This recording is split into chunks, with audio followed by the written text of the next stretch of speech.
Hi all, this is Abhay from Prepwise. Plus ടുവിന് ശേഷം ഇന്ത്യയിൽ ഏറ്റവും മികച്ച ക്യാമ്പസുകളിൽ അഡ്മിഷൻ സെക്യൂർ ചെയ്യുന്നതിനായിട്ട് 2024 CUET, UG, IPMAT, JIPMAT അതുപോലെ NCET തുടങ്ങിയ എൻട്രൻസ് എക്സാമുകൾക്ക് തയ്യാറെടുക്കുന്നവർക്കായി പ്രപ്വൈസ് സംഘടിപ്പിക്കുന്ന ഫ്രീ ഓൺലൈൻ വർക്ക്ഷോപ്പ്. കൂടുതൽ വിവരങ്ങൾക്കായി താഴെ കൊടുത്തിരിക്കുന്ന ഡിസ്ക്രിപ്ഷൻ ചെക്ക് ചെയ്യുക. ഡിസ്ക്രിപ്ഷനിൽ കൊടുത്തിരിക്കുന്ന ഫോം ഫില്ല് ചെയ്ത് എത്രയും പെട്ടെന്ന് രജിസ്റ്റർ ചെയ്യുക. Bt toxin produced by Bacillus thuringiensis is resistant to.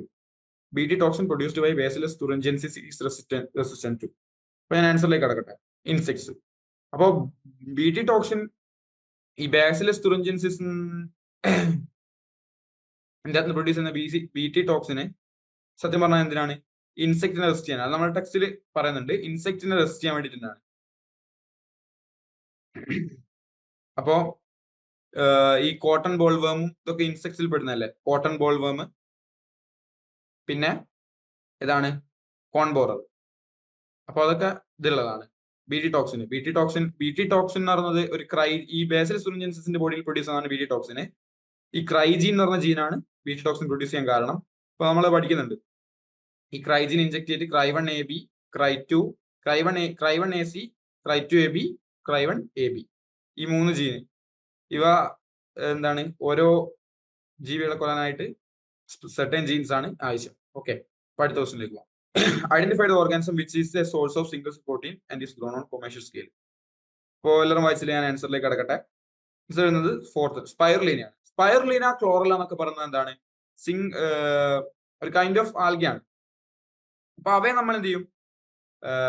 Protein, അതായത് സിംഗിൾ സെൽത്തിന് നല്ല എമൗണ്ട് ഓഫ് പ്രോട്ടീൻ ഉണ്ടാവും ഈ സ്പൈറുലീന ഉണ്ടാവും. സ്പൈറുലീനെ കൾച്ചർ ചെയ്ത് കഴിഞ്ഞാൽ, അതിനെ ഉണക്കി എടുത്തു കഴിഞ്ഞാൽ, അതായത് എഡിബിൾ സോഴ്സ് ആക്കി എടുത്തു കഴിഞ്ഞാൽ ചെറിയൊരു എമൗണ്ട് തന്നെ നല്ല രീതിയിൽ പ്രോട്ടീൻ കണ്ടത്. Okay, spirulina source of single cell protein, അതത്രയാണ്. പിന്നെ നമ്മൾ ഗപ്പീസ് എന്നൊക്കെ വളർത്തുന്ന ആൾക്കാർക്ക് അറിയാൻ പറ്റും, ഈ ഫിഷസ്, ഈ ഗപ്പീസ് ഇല്ലേ, ഫിഷ്. അപ്പോ അതിനൊക്കെ കൊടുക്കാൻ വേണ്ടി സ്പൈറുലീന യൂസ് ചെയ്യാറുണ്ട്, അതായത് കളറൊക്കെ കിട്ടാൻ വേണ്ടിയിട്ട്. ജസ്റ്റ് ഞാൻ ഒരു ഇൻഫർമേഷൻ പറഞ്ഞതാണ്, അത് യൂസ് ചെയ്യാറുണ്ട്. ഓക്കെ, അപ്പൊ ഞാൻ അടുത്ത ക്വസ്റ്റിനിലേക്ക് പോവാം. 13th question. അപ്പൊ നമ്മൾ എന്ത് ചെയ്യാം? ഈ ഫീമെയിൽ ഗ്യാമറ്റോഫൈറ്റ് ഫോർമേഷൻ, അതിന്റെ ഫോർമേഷനിലെ നമ്മൾ ഓർഡറിൽ അറേഞ്ച് ചെയ്യുക, അതായത് കുറച്ച് സ്റ്റെപ്സ് ആയി കൊടുത്തിട്ടുണ്ട്, ഓർഡറിൽ അറേഞ്ച് ചെയ്യാവുന്നത്. അപ്പോ ഫീമെയിൽ ഗ്യാമറ്റോഫൈറ്റ് എന്ന് പറയുന്നത്, സത്യം പറഞ്ഞാൽ ഫീമെയിൽ ഗ്യാമറ്റോഫൈറ്റ്, ഞാൻ അവിടെ പിക്ചർ കൊടുത്തിട്ടില്ലേ? ഈ ഗ്യാമറ്റോഫൈറ്റ് എന്ന് പറയുന്നത് സത്യം പറഞ്ഞാൽ ഗ്യാമറ്റ് ക്യാരി ചെയ്യുന്ന പ്ലാൻ പാർട്ട്, അതാണ് സത്യം പറഞ്ഞാൽ എംബ്രിയോ സാക്ക് ആണ് ഫീമെയിൽ ഗ്യാമറ്റോഫൈറ്റ്. ഫീമെയിൽ ഗ്യാമറ്റ് എന്താ? ഓവല്ലേ? ഓക്കെ, ഈ ഓവം ക്യാരി ചെയ്യുന്നതാണ് എംബ്രിയോ സാക്ക് ആണ്. അപ്പൊ നമ്മൾ ഇത് എല്ലാവർക്കും ഒരു കൺഫ്യൂഷൻ വരുന്ന ഏരിയ ആണ്. അപ്പൊ സത്യം എന്താ കണ്ടോ, ഇതാണ് ഓവറി, ഈ ഓവറോൾ ചിത്രം, ഈ ഫിഗർ. അതിൻ്റെ ഉള്ളിൽ കാണുന്ന ഈ ഔട്ടർ ഈ വലിയായിട്ടുള്ള ഇതാണ് എന്ത്? ഓവ്യൂള്. അതിൻ്റെ ഉള്ളിലുള്ള ഈ യെല്ലോ കളർ ആണ്, ഇത് കണ്ടില്ലേ, ചിത്രം കണ്ടില്ലേ? അതാണ് എംബ്രിയോ സാക്ക്. ഓക്കെ, നോക്കിക്കോ, ഈ ഓവ്യൂളിന്റെ പാർട്ടാണിത്, ഔട്ടർ, അതായത് ഓവ്യൂളിന്റെ വാളാണിത്, അതായത് ഇന്റഗ്യുമെന്റ്സ്. ഓക്കെ, അത് കഴിഞ്ഞാൽ ഓവ്യൂളിന്റെ ഉള്ളിൽ ഇന്നർ സെൽ മാസ് ഉണ്ട്, അതിന് ന്യൂസെല്ലസ് എന്ന് വിളിക്കും. ഈ ന്യൂസെല്ലസ് എന്താ? കുറെ സെല്ലാണ്. അതിൽ ഒരു സെല്ല് ആണ് നമ്മളെന്ത് മെഗാസ്പോർ മദർ സെല്ലായി മാറുന്നത്. അതായത് നമ്മളെ ഈ ഓവുണ്ടായി വരാൻ വേണ്ടിയിട്ടുള്ള സ്റ്റാർട്ടിങ് സെല്ല്, അത് എംബ്രിയോ സാക്ക് ഉണ്ടാവാൻ വേണ്ടിയിട്ടുള്ള സ്റ്റാർട്ടിങ് സെല്ലാണ് മെഗാസ്പോർ മദർ സെല്ല്. ഈ മെഗാസ്പോർ മദർ സെല്ല് എന്ത് ചെയ്യും? മിയോസിസ് നടക്കും. മിയോസിസ് നടന്നാൽ 4 സെല്ലായി വരും. അതിൽ 3 സെല്ല് ഇല്ലാണ്ടായി പോകും, അതായത് നശിച്ചു. പിന്നെ ഉണ്ടാകുന്ന ഒരു സെല്ല്, ആ ഒരു സെല്ലിന് എന്ത് നടക്കും? മൈറ്റോട്ടിക്കലി ഒരു സെല്ലിന്റെ ന്യൂക്ലിയസ് മൾട്ടിപ്ലൈ ആവും. ഇതൊക്കെ ഇവിടെ ന്യൂസെല്ലസിലാണ് നടക്കുന്നത്, അത് നിങ്ങൾ ഓർത്ത് വെക്കണേ. ഞാൻ ഇങ്ങോട്ട് മാറ്റി വെക്കാം. ഓക്കെ, അപ്പോ മൾട്ടിപ്ലൈ ആവും. മൾട്ടിപ്ലൈ ആയിട്ട് എന്ത് ചെയ്യും? നേരെ ഈ ന്യൂസെല്ലസിൽ, അതായത് മെഗാസ്പോർ മാസിൽ മിയോസിസ് ആയിട്ട് നടന്നിട്ടുള്ള ഒരു സെല്ല് ന്യൂക്ലിയസ് മൾട്ടിപ്ലൈ, അത് ലാസ്റ്റ് എന്താവും? 8 ന്യൂക്ലിയസ് ആയി മാറും. 8 ന്യൂക്ലിയസ് ആയ സമയത്ത് അവിടെ നിന്നുണ്ടാവും 8 ന്യൂക്ലിയസ് ആയതിനു ശേഷം മെല്ലെ ഈ 7 ന്യൂക്ലിയസിന് ചുറ്റും, 7 ന്യൂക്ലിയസ് അല്ല, സോറി, ഈ ഓരോ സെപ്പറേറ്റ് ഈ ന്യൂക്ലിയസ് ഉണ്ടാവില്ലേ, ഈ ഓരോ ന്യൂക്ലിയസിന് ചുറ്റും സെൽ അതായത് സെൽ മെംബ്രെയിൻ വന്ന് ഇതാവും. അപ്പൊ ഈ ന്യൂക്ലിയസ് അല്ല, ഈ 6 ന്യൂക്ലിയസും 8 ന്യൂക്ലിയസിൽ 6 ന്യൂക്ലിയസിന്റെ ചുറ്റും ഓരോ സെല്ല്, അതായത് മെംബ്രെയിൻ വന്ന് ബൗണ്ടായി ഓരോ സിംഗിൾ സെല്ലായി മാറും. അപ്പൊ അതില് ആ 3 സെല്ലില് എന്താണ്, എക്സെൽ ഉണ്ട്, പിന്നെ സിനർജിക്സ് ഉണ്ട്, അങ്ങനെ പിന്നെ ഓപ്പോസിറ്റ് സൈഡ്സിലും സെൽസ് വരുന്നുണ്ട്. അപ്പോ അങ്ങനെയാണ് വരുന്നത്. അപ്പൊ പിന്നെ ഈ സെന്ററിൽ 2 ന്യൂക്ലിയസ് ഉണ്ടാവും. ഈ സെന്ററിൽ 2 ന്യൂക്ലിയസ് വരുന്നത് എന്ന് വെച്ചാൽ ഈ സെന്റർ ഒരു വലിയൊരു സെല്ലിലാണ്. അതായത് ഈ സെന്ററിലെ 2 ന്യൂക്ലിയസ് വരുന്നത് ഈ സെന്ററിൽ ഉണ്ടാകുന്ന ഒരു വലിയൊരു സെല്ലിലേക്കാണ് വരുന്നത്. അപ്പൊ ടോട്ടൽ 7 സെൽസ് ഉണ്ട്, അതിൽ 8 ന്യൂക്ലിയസ് ഉണ്ട്. അതായത് 8 ന്യൂക്ലിയേറ്റഡ് 7 സെൽസ് ഇതാണ് എംബ്രിയോ സാക്കിന്റെ സ്റ്റേജ് വരുന്നത്. അതായത് അതിനെ മൊത്തം കൂടി വിളിക്കുന്നവരാണ് embryo sac. Okay, embryo sac. അപ്പൊ ഈ എംബ്രിയോ സാക്ക് അതിനാണ് എംബ്രിയോ സാക്ക് എന്ന് വിളിക്കുന്നത്. ഓക്കെ, അതുവരെ നമ്മൾ മനസ്സിലായില്ലേ. അപ്പൊ ഇവിടെ ഫോർമേഷൻ ഓഫ് 7 സെൽസ് വിത്ത് 8 അപ്പൊ cell walls are laid down. അപ്പൊ നമുക്ക് ഇതിന്റെ ഓപ്ഷൻസ് നോക്കാം. അതായത് meiosis in megaspore mother cell and formation of, അതായത് ഓപ്ഷൻ സി നോക്കാം, meiosis in megaspore mother cell and formation of megaspore tetrad. അതെ, ഞാൻ പറഞ്ഞത് ഈ മെഗാസ്പോർ മാർസലിന് മിയോസിസ് നടന്നിട്ട് മെഗാസ്പോർ ടെട്രാഡ് ഉണ്ടാവും. പിന്നെ എന്ത് നടക്കും? ഫങ്ഷണൽ മെഗാസ്പോർ, അതായത് ഈ 4 മെഗാസ്പോറിൽ ഒരു മെഗാസ്പോർ മാത്രം ഫങ്ഷണൽ ആയിരിക്കും. ബാക്കി അതിന് മിയോസിസ് നടന്നിട്ട് 8 ന്യൂക്ലിയ ഉണ്ടാവും. ബാക്കിയെല്ലാം ഈ 8 ന്യൂക്ലിയസ് ഉണ്ടാവും. അതാണ് ഈ ഡിയിൽ പറയുന്നത്. പിന്നെ പറഞ്ഞ എ, അതിനുശേഷം ഈ 8 ന്യൂക്ലിയസിന് ശേഷം സെൽ വാൾസ് ഉണ്ടാവും. ഈ 8 ന്യൂക്ലിയസിലുള്ളത് 6 സെൽസിനും ചുറ്റും സെൽ വാൾസ് ഉണ്ടാവും. പിന്നെ formation of 7 cells with 8 nuclei, അതായത് 6 സെൽസിന് ചുറ്റും ഉണ്ടാവും. പിന്നെ ഈ സെന്ററിലുള്ള 2 ന്യൂക്ലിയയും കൂടി ഒരു ചുറ്റും ഒരു സിംഗിൾ സെൽ വാൾ വരും. അപ്പോൾ 2 ന്യൂക്ലിയസ് കൂടി ഒരു സിംഗിൾ സെല്ലിന്റെ ഉള്ളിൽ വരും, അതായത് സെന്റർ സെൽ എന്ന് പറയും. അപ്പൊ total 7 cells plus 8 nuclei. Okay അല്ലേ? അപ്പൊ അടുത്ത ക്വസ്റ്റിനിലേക്ക് കടക്കാം. In gel electrophoresis the separated DNA fragments can be visualized. Okay, അപ്പൊ ആൻസറിലേക്ക് കടക്കാം അല്ലെ. ഓപ്ഷൻ 4 ആണ്. In U V radiation after staining with ethidium bromide. അപ്പോ എന്ത് ക്വസ്റ്റ്യൻ വരുന്ന വെച്ചാൽ in gel electrophoresis the separated DNA fragments can be visualized. Gel electrophoresis എല്ലാവർക്കും അറിയാലോ. DNA fragments നമ്മൾ എൻഡോന്യൂക്ലിയസ് എൻസൈം വെച്ച് DNA fragments ഉണ്ടായി കഴിഞ്ഞാൽ അതിനെ സെപ്പറേറ്റ് ചെയ്തെടുക്കാനുള്ള ഒരു മെത്തേഡാണ് ജെൽ ഇലക്ട്രോഫോറസിസ് എന്ന് പറയുന്നത്. അപ്പൊ ഈ ജെൽ ഇലക്ട്രോഫോറസിസ് നടത്തി കഴിഞ്ഞാൽ എന്താണ്, DNA fragments സെപ്പറേറ്റ് ആയി കിടക്കും. അപ്പൊ ആ സെപ്പറേറ്റ് ആയ DNA fragmentsനെ നമ്മൾ കാണാൻ വേണ്ടിയിട്ട് അതിൽ എത്തിഡിയം ബ്രോമൈഡ് ആക്കിയതിനു ശേഷം UV റേഡിയേഷൻ അടിക്കും. അപ്പൊ ഓറഞ്ച് കളറിൽ നമുക്ക് എന്ത് ചെയ്യാം, ഈ DNA fragmentsനെ കാണാൻ സാധിക്കും. അപ്പൊ അതാണ് വിഷ്വലൈസ് ചെയ്യാനുള്ള മെത്തേഡ് ആണ് ഇത്, UV radiation after staining with ethidium bromide. Okay, അടുത്ത ക്വസ്റ്റ്യനിലേക്ക് പോകാം. Methanogens do not produce. എല്ലാവരും വായിച്ചോ, ഞാൻ ആൻസറിലേക്ക് കിടക്കുന്നതാണ്. ഓക്കെ, ഓപ്ഷൻ 4 ആണ്. Methanogens do not produce nitrogen and oxygen. Okay, nitrogen and oxygen produce ചെയ്യുന്നില്ല. അപ്പോൾ മെത്തനോജൻസ് പ്രൊഡ്യൂസ് ചെയ്യുന്ന കാര്യം എന്തൊക്കെയാണ് നമ്മൾ ആദ്യം പഠിച്ചാൽ പറയാം. മെത്തനോജൻസ് പ്രൊഡ്യൂസ് ചെയ്യുന്നതാണ് കാർബൺ ഡൈ ഓക്സൈഡ് പ്രൊഡ്യൂസ് ചെയ്യും, മീഥേൻ പ്രൊഡ്യൂസ് ചെയ്യും, ഹൈഡ്രജൻ പ്രൊഡ്യൂസ് ചെയ്യും. ഈ മീഥേനും ഹൈഡ്രജനും ഹൈലി ഇൻഫ്ലേമബിൾ ആണ്. പിന്നെ carbon dioxide methanogens produce ചെയ്യുന്ന ഒരു ഗ്യാസ് ആണ്. ഓക്കെ, നൈട്രജൻ ഓക്സിജനും മെത്തനോജൻ പ്രൊഡ്യൂസ് ചെയ്യുന്നില്ല. ഓക്കെ അല്ലേ? അപ്പൊ നമ്മൾ അടുത്ത ക്വസ്റ്റിനിലേക്ക് പോകാം. നമ്മൾ ഓർത്ത് വെക്കുക, അതായത് മെത്തനോജൻസ് പ്രൊഡ്യൂസ് ചെയ്യുന്നത്, മെത്തനോജൻസ് നമുക്ക് അറിയാലോ, ബാക്ടീരിയ അറിയാലോടാ. ഈ കൗവിന്റെ ഗട്ടിൽ കാണുന്ന ഒരു ബാക്ടീരിയ ആണ്. കവിന്റെ ഗട്ട് കാണുമ്പോൾ എന്താണ്, കൗഡെങ്കിൽ ഉണ്ടാവും. കവിന്റെ ഗട്ടിലുള്ള ബാക്ടീരിയസ് ആണ് ഇത്. അപ്പൊ അതുകൊണ്ടാണ് കൗഡങ് എന്താണ്, ഈ ബയോഗ്യാസ് ഒക്കെ ഉണ്ടാകാൻ യൂസ് ചെയ്യുന്നില്ലേ കൗഡങ്. അപ്പൊ എന്താണ്, കത്തും ആ ഗ്യാസ്. അതിൽ നിന്ന് വരുന്ന ഗ്യാസ് ഈ മെത്തനോജൻസ് പ്രൊഡ്യൂസ് ചെയ്യുന്ന മീഥേനും കാര്യങ്ങളൊക്കെയാണ് കൗഡങ് വരുന്നത്. അപ്പൊ അത് യൂസ് ചെയ്തിട്ടാണ് ബയോഗ്യാസ് ഒക്കെ ഉണ്ടാക്കാൻ യൂസ് ചെയ്യുന്നുണ്ട്, കൗഡങ് ഇടുന്നുണ്ട്, അത് ഇതിനെ കൊണ്ടാണ്. ഓക്കെ, അപ്പൊ അടുത്ത ക്വസ്റ്റിനിലേക്ക് പോവാം. 16th question. The method of producing thousands of plants through tissue culture is called. Okay, methods of producing thousands of plants through tissue culture is called. അപ്പോ ഇതിന്റെ ആൻസറിലേക്ക് പോവാം അല്ലെ. ആൻസറിലേക്ക് കിടക്കുന്നതാണ്. എല്ലാവരും സെറ്റ് അല്ലേ? ക്വസ്റ്റ്യൻ വായിച്ച് റെഡി ആയിട്ടുണ്ട്. ആൻസറിലേക്ക് പോകാം. ഓക്കെ, ഓപ്ഷൻ 2 ആണ്. Option 2 micro propagation. അപ്പൊ മൈക്രോ പ്രൊപ്പഗേഷൻ എന്താണ്, ഒരു പ്ലാന്റ് എടുക്കുന്നു, ആ പ്ലാന്റിന്റെ ഏതൊരു പാർട്ട് എടുത്താലും, ഏതൊരു സിംഗിൾ സെൽ എടുത്താലും പ്ലാന്റിന് ഒരു പ്രത്യേക കഴിവുണ്ട്, ടോട്ടിപ്പൊട്ടൻസി എന്ന് പറയും. ഏതൊരു സിംഗിൾ സെല്ലുലർ പാർട്ടിനും മൾട്ടിപ്ലൈ ചെയ്ത് ഒരു പുതിയൊരു പ്ലാന്റായി, സെയിം പ്ലാന്റായി മാറാനുള്ള കപ്പാസിറ്റി ഉണ്ട്. റൂട്ടിൽ നിന്ന് എടുത്താലും, ലീഫിൽ നിന്ന് എടുത്താലും, അതിന്റെ സ്റ്റെമ്മിൽ നിന്ന് എടുത്താലും, എവിടെ നിന്ന് എടുത്താലും മാറാനുള്ള കപ്പാസിറ്റി ഉണ്ട്. അതിനാണ് ടോട്ടിപ്പൊട്ടൻസി എന്ന് പറയുന്നത്. ഓക്കെ, അപ്പൊ ഈ ടോട്ടിപ്പൊട്ടൻസി എന്നുള്ള ആ ഒരു എബിലിറ്റി അത് യൂസ് ചെയ്തിട്ട് നമ്മൾ എന്ത് ചെയ്യും, ഒരു പ്ലാന്റിൽ നിന്ന് ഒരു 10-200 സെല്ല് പീസിങ് എടുത്ത് കൾച്ചർ ചെയ്ത് അതേപോലെ ഒരു 200 പ്ലാന്റ് അങ്ങ് ഉണ്ടാക്കും. അപ്പൊ അതിനാണ് മൈക്രോ പ്രൊപ്പഗേഷൻ എന്ന് പറഞ്ഞത്. സൊമാറ്റിക് ഹൈബ്രിഡൈസേഷൻ എന്ന് പറയുന്ന സംഭവം എന്താണ്? 2 സെൽ എടുക്കുന്നു, 2 ഡിഫറെന്റ് പ്ലാന്റ്സിനെ 2 സെൽ എടുക്കുന്നു, കൂട്ടിച്ചേർക്കുന്നു, ഒരു പുതിയ പ്ലാന്റ് ഉണ്ടാക്കുന്നു. ഉണ്ടാകുന്ന പ്ലാന്റിന് എന്താണ്? അതായത് 2 ഡിഫറെന്റ് സെൽസ് എടുത്ത് യോജിപ്പിച്ച് കഴിഞ്ഞാൽ ഒരു സിംഗിൾ സെൽ ഉണ്ടാവും. ആ സിംഗിൾ സെല്ല് ന്യൂട്രീഷൻസ് കൊടുത്തു കഴിഞ്ഞാൽ ഒരു പുതിയ പ്ലാന്റ് ആയി മാറും. ആ ഉണ്ടാകുന്ന പ്ലാന്റ് എന്തായിരിക്കും?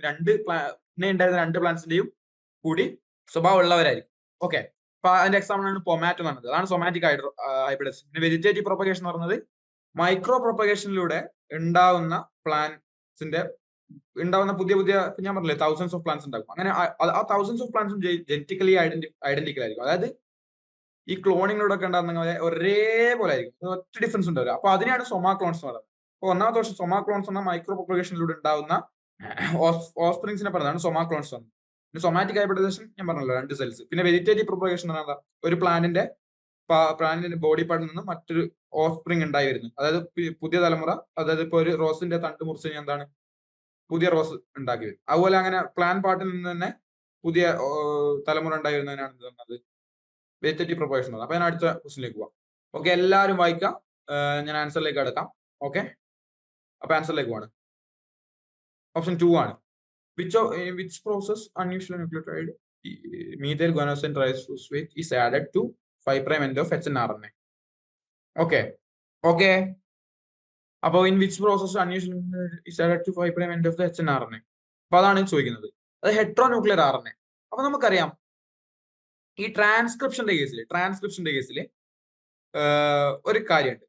അതായത് ട്രാൻസ്ക്രിപ്ഷന്റെ കേസിൽ ഈ പ്രോകാരിയോട്സും യൂകാരിയോട്സിനും കുറച്ച് ഡിഫറൻസ് ഉണ്ട്. ഓക്കെ, അപ്പോ ആ ഡിഫറൻസും കാര്യങ്ങളൊക്കെ എല്ലാവരും അറിഞ്ഞിരിക്കുന്ന കാര്യങ്ങളാണ്. ഇപ്പൊ ക്വസ്റ്റ്യൻ ഡിസ്കഷൻ സമയത്ത് എല്ലാവരും പഠിച്ചിരിക്കേണ്ട കാര്യങ്ങളാണ്. അപ്പൊ അത് മുഴുവനായിട്ട് ഡിസ്കസ് ചെയ്യേണ്ട ഒരു ആവശ്യകത വരുന്നില്ല. എന്നാലും ഞാൻ ഒരു ചെറിയൊരു ബേസിക് ആയിട്ട് ഒരു കാര്യം പറയാം. അതായത് പ്രോകാരിയോട്സിൽ ട്രാൻസ്ക്രിപ്ഷൻ എല്ലാവർക്കും അറിയില്ലേ? അതായത് ഒരു DNA നിന്ന് mRNA ഉണ്ടായി എന്ന പ്രോസസ്സിനാണ് ട്രാൻസ്ക്രിപ്ഷൻ എന്ന് പറയുന്നത്. അപ്പൊ mRNA ഉണ്ടാക്കുമ്പോൾ, ഈ ഡബിൾ സ്റ്റാൻഡേർഡ് DNA mRNA ഉണ്ടാക്കുമ്പോൾ എന്താണ് ഈ പ്രോകാരിയോട്സിന്റെ ഈ DNA, അതായത് സ്ട്രക്ചറൽ ജീൻ, അതായത് ഒരു പ്രോട്ടീനെ കോഡ് ചെയ്യാൻ വേണ്ടിയിട്ടുള്ള ഒരു ജീന്, അതായത് എൻ്റെ ഒരു സ്ട്രാൻഡിന്റെ ഒരു പാർട്ട്, അതായത് DNA ഒരു സ്ട്രാൻഡിന്റെ ഒരു പോർഷൻ ഉണ്ടാവില്ലേ, ആ പോർഷൻ സ്ട്രക്ചറൽ ജീൻ എന്ന് വിളിക്കുന്നത്. അത് കണ്ടിന്യൂസ് ആയിരിക്കും. അതായത് അവിടെ ഒരു ബ്രേക്കും ഉണ്ടാവില്ല. എന്ന് വെച്ചാൽ ഒരു പെർട്ടിക്കുലർ ഇത്ര കണ്ടിന്യൂസ് ആയിട്ടുള്ള ഒരു പോർഷൻ ആയിരിക്കും ഒരു പെർട്ടിക്കുലർ പ്രോട്ടീന് കോഡ് ചെയ്യുന്നത്. അതേ സ്ഥാനത്ത് യൂകാരിയോട്സിന്റെ കേസിൽ ഒരു പെർട്ടിക്കുലർ പ്രോട്ടീനെ കോഡ് ചെയ്യുന്ന ഒരു സ്ട്രക്ചറൽ ജീന്, എന്നാൽ ആ സ്ട്രക്ചറൽ ജീനിന് എന്താണ് കണ്ടിന്യൂസ് ആയിരിക്കില്ല ഇൻഫർമേഷൻസ്. അതായത് ഇപ്പോ ബേസസ് ഇപ്പോ ന്യൂക്ലിയോസൈഡ്സുകൾ അടുപ്പിച്ച് ചേർക്കും, കുറെ നൈട്രജൻ ബേസുകൾ അടുപ്പിച്ചിട്ടാണ് ഉണ്ടാവുക. അപ്പൊ ഈ കേസിൽ, അതായത് യൂകാരിയോട്സിന്റെ കേസിൽ ഇൻട്രോൺസ് എക്സോൺസ് എന്ന ഇത് വരുന്നുണ്ട്. അതായത് എക്സോൺസ് എന്ന് പറഞ്ഞാൽ നമ്മളെ കോഡ് ചെയ്യുന്ന ജീൻസിനെ, അതായത് ക്യാരക്ടർ എക്സ്പ്രസ് ചെയ്യുന്ന ഇതിന്റെ സ്ട്രക്ചറൽ ജീനിന്റെ ഉള്ളിലെ പോർഷൻസ് ആണ്. അതായത് ഇപ്പോ ഒരു സ്ട്രക്ചറൽ ജീൻ, അതിൽ ഇൻട്രോൺസും എക്സോൺസും ഉണ്ട്. അപ്പോ സ്ട്രക്ചറൽ ജീൻസ് ഒരു പെർട്ടിക്കുലർ പ്രോട്ടീന് വേണ്ടിയിട്ട് ഉണ്ടാക്കുന്നുണ്ട്. അപ്പോ ആ സ്ട്രക്ചറൽ ജീൻ റീഡ് ആവുന്നില്ല. നല്ല റീഡ് ആവുന്ന പോർഷൻസിനെയാണ് വിളിക്കുന്നത് എക്സോൺസ്. ഇൻട്രോൺസ് ആണെങ്കിലോ ഇൻഫർമേഷൻസ് ക്യാരി ചെയ്യാത്ത പോർഷൻസ് ആണ്. അപ്പൊ ഇൻഫർമേഷൻ ക്യാരി ചെയ്യാത്ത പോർഷൻസ് എന്ത് ചെയ്യണം? കട്ട് ചെയ്ത് മാറ്റണം. നമുക്ക് ഇൻഫർമേഷൻ ക്യാരി ചെയ്യുന്ന പാർട്ടുകളെല്ലാം കൂടിയിട്ടുള്ള വന്നതിന് ശേഷം അവ വേണം എന്ത് അമിനോ ആസിഡ്സിനെ കോഡ് ചെയ്ത് ഒരു അമിനോ ആസിഡ്സ് എല്ലാം കൂടി യോജിച്ച് പ്രോട്ടീനായി മാറും. ഇപ്പൊ ഒരു ഈ സ്ട്രക്ചർ ഒക്കെ വരച്ച് കാണിച്ചു തരുന്നതിന്റെ കുറച്ച് പരിമിതി ഉള്ളതുകൊണ്ടാണ് ഞാൻ ഇങ്ങനെ പറഞ്ഞു മനസ്സിലായത്. ഓക്കെ, അപ്പൊ ഇത് അറിയുന്ന ആളുകൾ മാക്സിമം ഇതിനെപ്പറ്റി തീരെ ഒരു ടച്ചിലെത്താണെങ്കിൽ എന്ത് ചെയ്യുക? മാക്സിമം ഈ ട്രാൻസ്ലേഷൻ ഒക്കെ നല്ല രീതിയിൽ ഒന്ന് പഠിച്ച്, അതായത് ഇപ്പൊ നിങ്ങളെ ക്ലാസ് തന്നെ നന്നായിട്ടൊന്ന് കേട്ട്, ഇതിന്റെ ചാപ്റ്ററിന്റെ ക്ലാസ് നന്നായിട്ടൊന്ന് കേട്ട് അതിനുശേഷമാണ് ഇതൊന്ന് കാണാം കേട്ടോ. കാരണം എനിക്കതിന്റെ നിങ്ങളുടെ അവസ്ഥ എനിക്ക് മനസ്സിലാവും. അതായത് ഈ ചാപ്റ്റർ മനസ്സിലാവാതെ ഇപ്പൊ ക്വസ്റ്റ്യൻ ഡിസ്കഷൻ കേൾക്കുന്ന ഒരാൾക്ക് ഒന്നും മനസ്സിലാവില്ല. ഓക്കെ, ഞാനിപ്പോ പറയുന്നത് ഈ അറിയുന്ന കുറച്ച് ഇതിൽ അറിയുന്ന ആൾക്കാണ് കുറച്ചുകൂടി മനസ്സിലാക്കാൻ എളുപ്പമുണ്ടാവും. ഓക്കെ, അപ്പോ ഈ എക്സോൺസിന് എന്ത് ചെയ്യണം? ഇൻട്രോൺസിനെ കട്ട് ചെയ്ത് മാറ്റണം. ആ കട്ട് ചെയ്ത് മാറ്റുന്ന പോസ്റ്റിനാണ് എന്ത് പറയുന്നത്? സ്പ്ലൈസിംഗ് എന്ന് പറയുന്നത്. അപ്പൊ കട്ട് ചെയ്ത് മാറ്റിക്കഴിഞ്ഞതിന് ശേഷം ഈ HNRNA തമ്മിലെല്ലാം ഈ എക്സോൺസ് തമ്മിലെല്ലാം ആഡ് ചെയ്യും. ആഡ് ചെയ്തതിന് ശേഷം എന്ത് ചെയ്യും, ഈ 5' എൻഡില് മീഥൈൽ GTP ആഡ് ചെയ്യും. അതായത് മീഥൈൽ ഗ്വാനോസൈൻ ട്രയോസ്ഫോസ്ഫേറ്റ് എന്ന കോമ്പൗണ്ട് ആഡ് ചെയ്യും. പിന്നെ 3' എൻഡിലോ ഒരു 200 to 300 അഡിനിൻ ബേസസും ആഡ് ചെയ്യും. അപ്പൊ അതാണ് യൂക്കാരിയോട്സിന്റെ കേസിൽ നടക്കുന്നത്. അപ്പൊ ക്യാപ്പിംഗ് ആണ് വരുന്നത്. ഓക്കെ, 5' എൻഡിൽ ക്യാപ്പിംഗ്. അപ്പൊ അടുത്ത ക്വസ്റ്റ്യനിലേക്ക് പോവാം. 18th question. അപ്പൊ എല്ലാവരും ക്വസ്റ്റ്യൻ ഒന്ന് വായിക്കാം, ഞാൻ ആൻസറിലേക്ക് കടക്കും. ഓക്കെ, ക്വസ്റ്റ്യൻ ഒന്ന് വേഗം വായിച്ചോളൂ. ഞാൻ ആൻസറിലേക്ക് പോവാണ്, പോസ് ചെയ്ത് വായിക്കാം. സെലക്ട് ദ, ഇപ്പൊ ഞാൻ ഓപ്ഷൻ വരുന്നത് 4 ആണേ. ആൻസർ 4 ആണ്. അപ്പൊ ക്വസ്റ്റ്യൻ എന്താണ്? Select the organism which does not undergoes parthenogenesis. Parthenogenesis എന്താണ്? ഫീമെയിൽ ഗാമേറ്റ്, അതായത് ഇപ്പോ ഫീമെയിൽ ഗാമറ്റ് ഡയറക്റ്റ് മൾട്ടിപ്ലൈ ചെയ്ത് ഒരു ഓർഗാനിസമായി മാറും. അതായത് ഈ ഫെർട്ടിലൈസേഷൻ നടക്കാതെ തന്നെ ഒരു യങ് വൺ ഉണ്ടാവും.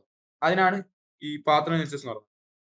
ഓക്കെ, ഫെർട്ടിലൈസേഷൻ നടക്കാതെ തന്നെ, അതായത് mail gamut female gamut fuse ചെയ്യാതെ തന്നെ ഫീമെയിൽ ഗാമറ്റിന്റെ ഡയറക്റ്റ് ഒരു ഓർഗാനിസമായി മാറുന്നതിനാണ് ഇത് പറയുന്നത് പാർത്തനോജെനിസിസ് എന്ന് പറയുന്നത്. അപ്പൊ പാർത്തനോജെനിസിസ് നടക്കാത്തത് ഈ കൂട്ടത്തില് ഫ്രൂട്ട് ഫ്ലൈ ആണ്. ഫ്രൂട്ട് ഫ്ലൈ എന്താ നമുക്കറിയില്ലേ? ഈ ഫ്രൂട്ടിന് മേലെ ഇങ്ങനെ ചുറ്റി പൊതിഞ്ഞ് നിൽക്കുന്ന ചെറിയ ഒരു തരം ജീവിയില്ലേ, ഫ്രൂട്ട് ഫ്ലൈ.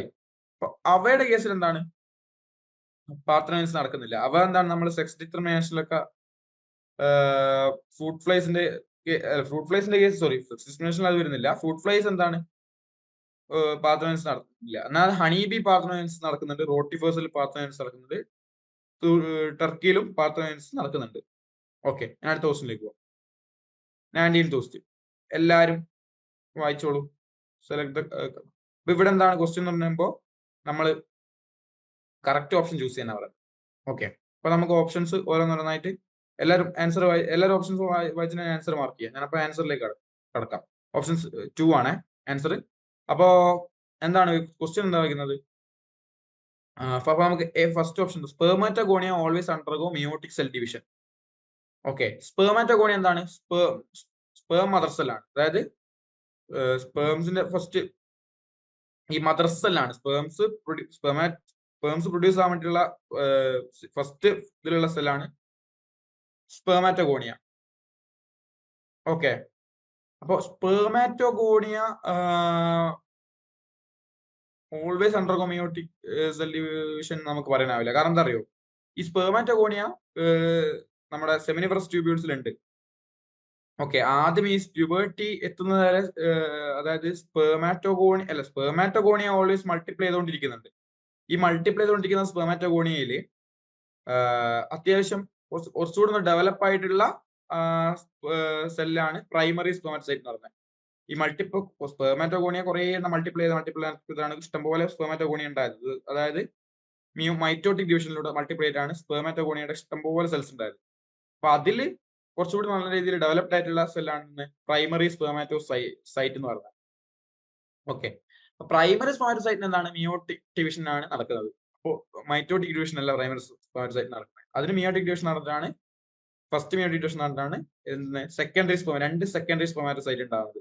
പിന്നെ അതിന് സെക്കൻഡ് മിയോട്ടിക് ഡിവിഷൻ നടന്നിട്ടാണ് എന്തുണ്ടാകുന്നത്, 4 സ്പെർമാറ്റിഡ്സ് ഉണ്ടാകുന്നത്. അപ്പോ ഓപ്ഷൻ 2 അല്ല, ഇതിൽ ബിയും തെറ്റാണ്. Second spermatocyte have 23 chromosomes undergo second division. അതിപ്പോ അത് കറക്റ്റ് ആണ് അല്ലെ? സെക്കൻഡ് സ്പെർമാറ്റോസൈറ്റ് എന്ന് പറഞ്ഞാൽ 23 ക്രോമോസോംസ് ഉള്ള 2 സെൽസ് ആണ്. അപ്പൊ അതിന് സെക്കൻഡ് മിയോട്ടിക് ഡിവിഷൻ നടന്നിട്ടാണ് സ്പെർമാറ്റിഡ്സ് ഉണ്ടാകുന്നത്. അപ്പൊ അത് കറക്റ്റ് ആണ്, സി കറക്റ്റ് ആണ്. Spermatozoa transform into സ്പെർമാറ്റിഡ്സ്. നേരെ തിരിച്ചാണ് വരുന്നത്. സ്പെർമാറ്റിഡ്സ് ആണ്, സ്പെർമാറ്റോസോവയാണ്. സ്പെർമാറ്റോസോവ എന്താണ്, നമ്മളെ ഒരു മെച്ചൂർഡ് ആയിട്ടുള്ള സ്പെർമിനാണ് സ്പെർമാറ്റോസോവ എന്ന് വിളിക്കുന്നത്. സ്പെർമാറ്റിഡ് എന്ന് പറഞ്ഞു കഴിഞ്ഞാൽ ഈ സെക്കൻഡറി സ്പെർമാറ്റോസൈറ്റ് മൾട്ടിപ്ലൈ ആയിട്ട് ഉണ്ടാവുന്ന 4 സെൽസ് സ്പെർമിന്റെ തൊട്ട് പിന്മുറക്കാരനാണ് സ്പെർമാറ്റിഡ്. ഓക്കെ, അടുത്ത ക്വസ്റ്റ്യനിലേക്ക് പോകാം. Which of the following is hormone releasing IUD? Hormone releasing IUD എന്താ, ഇൻട്രാ-യൂട്ടേറിയൻ ഡിവൈസ് ആണ്. ഓക്കെ, അപ്പൊ നമ്മൾ ആൻസറിലേക്ക് കടക്കാൻ പോകും. ഓപ്ഷൻ 2. അപ്പൊ ഇത് നമ്മൾ എന്താ പഠിച്ചു വെക്കുക. അതായത് IUDസിന്റെ കേസിൽ 3 ടൈപ്പ് ഉണ്ട്. നോൺ മെഡിക്കേറ്റഡ് ഉണ്ട്, കോപ്പർ റിലീസിംഗ് ഉണ്ട്, ഹോർമോൺ റിലീസിംഗ് ഉണ്ട്. അപ്പൊ കോപ്പർ റിലീസിങ് അയോഡി ഇതിന്റെ പേര് നമ്മൾ പഠിച്ചു വെക്കുക. ഓരോ ഇതിന്റെ എക്സാമ്പിൾസ് പഠിച്ചു വെക്കുക. നോൺ മെഡിക്കൽ അയോഡി ലിപ്പസ് ലൂപ്പ് അത് നമ്മൾ പഠിച്ചു വെക്കുക. കോപ്പർ റിലീസിങ് അയോഡി നമുക്ക് പഠിച്ച കുറച്ച് എളുപ്പമുണ്ട്. അതായത് കോപ്പർ ടി എന്ന് പറഞ്ഞാൽ CuT, പിന്നെ കോപ്പർ 7, പിന്നെ ഇത് മൾട്ടി ലോഡ് 375. അപ്പൊ മൾട്ടി ലോഡ്, ഈ ലോഡ് പോകുന്നു നമ്മൾ വലിയൊരു മെറ്റലിന്റെ ഇത് ലോഡ് ഇങ്ങനെ പോകും. കോപ്പർ ഒരു മെറ്റൽ അല്ലേ, മെറ്റൽ ലോഡ് പോകുന്നത് ഒരു മെറ്റലിന്റെ ലോഡാണ്. Multi load 375. അപ്പൊ മൾട്ടി ലോഡ് 375ഉം കോപ്പർ ടിയും കോപ്പർ 7 എന്താണ്, കോപ്പർ റിലീസിങ് അയോഡിയിൽ പെടുന്നതാണ്. പിന്നെ ഹോർമോൺ റിലീസിങ് അയോഡി, അതിപ്പോ പ്രൊജസ്ട്രോൺ എന്താണ്, ഒരു ഹോർമോൺ അല്ലേ. പിന്നെ അതുപോലെ തന്നെ LH ലുട്ടനൈസിങ് ഹോർമോൺ ഒരു ഹോർമോൺ അല്ലേ. അപ്പൊ LH നമ്മൾ ജസ്റ്റ് LNG20ഉം പിന്നെ പ്രൊജസ്റ്റാസേർട്ടും എന്താണ്, ഹോർമോൺ റിലീസിങ് അയോഡി. ജസ്റ്റ് ഒരു റിലേഷൻ തന്നതാണ് നിങ്ങൾക്ക് ഓർത്ത് വെക്കാൻ വേണ്ടിയിട്ട്. ഓക്കെ.